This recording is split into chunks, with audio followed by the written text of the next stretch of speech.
So నువ్వేమైనా చక్రవర్తివా?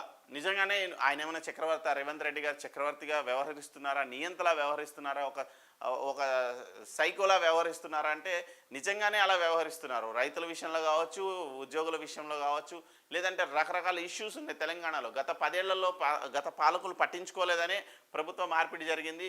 ఒక 2% vote షేర్తోనే ఈ ప్రభుత్వం ఏర్పడింది. కానీ ఇక్కడ పరిస్థితి ఏంటంటే ఎప్పుడైతే ఓకే టీవీ రెడ్డివారి కుంటకెళ్ళి రెడ్డివారి కుంటలో రేవంత్ రెడ్డి ఇల్లు కట్టాడన్నారు. రేవంత్ రెడ్డిని రెడ్డివారి కుంటలో నీళ్ళు ఎట్లుంటుంది, నీ బఫర్ జోన్లో నీళ్ళు ఎట్లుంటుంది, చెరువులో నీళ్ళు ఎట్లుంటుంది అని మొదలుపెట్టింది బీఆర్ఎస్ ప్రభుత్వం, బీఆర్ఎస్ పార్టీ. సో నెక్స్ట్ మనం వెళ్ళి మూసీకి సంబంధించి రాబర్ట్ వాద్రానే ఈ టెండర్స్ అన్ని చేజిక్కించుకోబోతున్నాడు. రాబర్ట్ వాద్రా కోసమే ఈ మూసీ ప్రక్షాళన అని చెప్పాం. ఇమీడియట్గా లేదు మళ్ళీ వీళ్ళు కూడా అదే ఎజెండా పట్టుకున్నారు, కేటీఆర్ అండ్ బీఆర్ఎస్ పార్టీ శ్రేణులు. సో లేదు మళ్ళీ అది అన్నారు. ఇక్కడ లగచర్ల రైతుల గురించి ఓకే టీవీ సెప్టెంబర్లో ఎక్స్క్లూజివ్గా మనం స్టోరీస్ చేసాం. ఎందుకంటే లగచర్ల రైతుల బాధలు కావచ్చు, కష్ట నష్టాలు కావచ్చు, మనం ఆ సందర్భంలో చేసిన పరిస్థితి.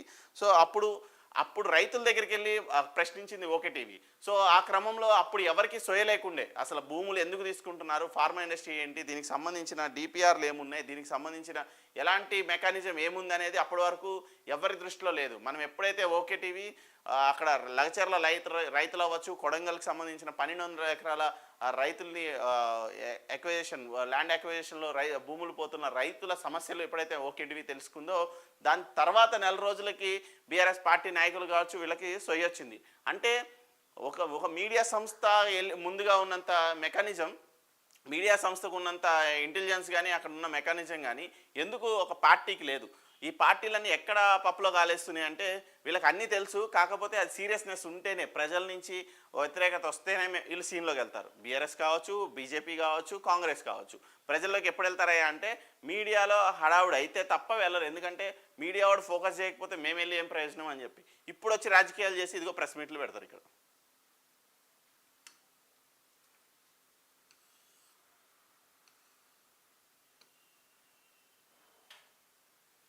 బీజేపీని జార్ఖండ్ పట్టించుకోలేదు. ఇండియా కూటమి గెలుపు అందరి విజయం. యాక్చువల్గా జార్ఖండ్కి సంబంధించి జార్ఖండ్లో ఇంత భారీ మెజారిటీ వస్తుంది అనుకోలేదు. ఎందుకంటే హైదరాబాద్లో క్యాంపులు ఏర్పాటు చేశారు, 2 క్యాంపులు ఏర్పాటు చేశారు. 2 క్యాంపులకు సంబంధించి ఒకటి హైదరాబాద్లో ఒక క్యాంప్ వచ్చేసి మహారాష్ట్ర క్యాంపు రేవంత్ రెడ్డి ఆధ్వర్యంలో నడిపించాలి. ఎందుకంటే ఒకవేళ మహారాష్ట్రలో హంగ్ వచ్చే పరిస్థితులు ఉంటే ఖచ్చితంగా మనం మహారాష్ట్రకి సంబంధించిన క్యాంపు హైదరాబాద్లోనే నిర్వహించాలని చెప్పేసి ఒక వర్గము. రెండోది ఏంటంటే జార్ఖండ్లో ఏదైనా మెజారిటీ తక్కువ వస్తే అక్కడ నాయకుల్ని గెలిచిన ఎమ్మెల్యేని తీసుకురావాలని చెప్పేసి బట్టి వర్గం. సో 2 క్యాంపులు నడవాల్సింది, కొంచెం హాట్ టాపిక్ ఉండాల్సింది. కానీ స్ట్రైట్ అవే మెజారిటీ మహారాష్ట్రలో కావచ్చు, తెలంగాణలో కావచ్చు, జార్ఖండ్లో కావచ్చు స్ట్రైట్ అవే మెజారిటీ వచ్చింది. కాబట్టి వీళ్ళకి ఇక్కడ క్యాంపులు నడిపించే పరిస్థితి లేదు. కాంగ్రెస్ ఐరన్ లెగ్ పార్టీ, దాంతో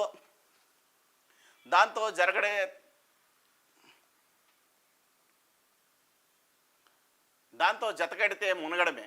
ఆ పార్టీ మహారాష్ట్రలో పుట్టగతి లేకుండా పోయింది. తెలంగాణలోనూ రాష్ట్ర ప్రజలు తిరుగుబాటు రాబోతున్నది. సొంత పార్టీ ఎమ్మెల్యేలే సర్కార్ను కూల్చిపోతున్నారు. బండి సంజయ్ అబ్బా మేం చెప్పిందే అని చెప్తాడు. సొంత పార్టీ ఎమ్మెల్యేలే, కాంగ్రెస్ పార్టీ ఎమ్మెల్యేలే గవర్నమెంట్ని కూల్చబోతున్నారని చెప్పి ఓకే టీవీ వారం రోజుల నుంచి మొత్తుకుంటుంది. ఇప్పుడు మళ్ళీ బండి సంజయ్ గారు సేమ్ స్టోరీ వచ్చి బయటకు చెప్తారు. ఇదే మీడియాకు ఉన్న ఇన్ఫర్మేషన్, మీడియాకు ఉన్న నాలెడ్జ్ కూడా, ఈవెన్ ఓకే టీవీ లాంటి మనకున్న నాలెడ్జ్ కూడా ఈ నాయకులకి లేకుండా పోయింది. దేశ భవిష్యత్తుకు ప్రాంతీయ పార్టీలే పునాదులు. మహారాష్ట్ర జార్ఖండ్ ఫలితాలలో తేలిపోయింది.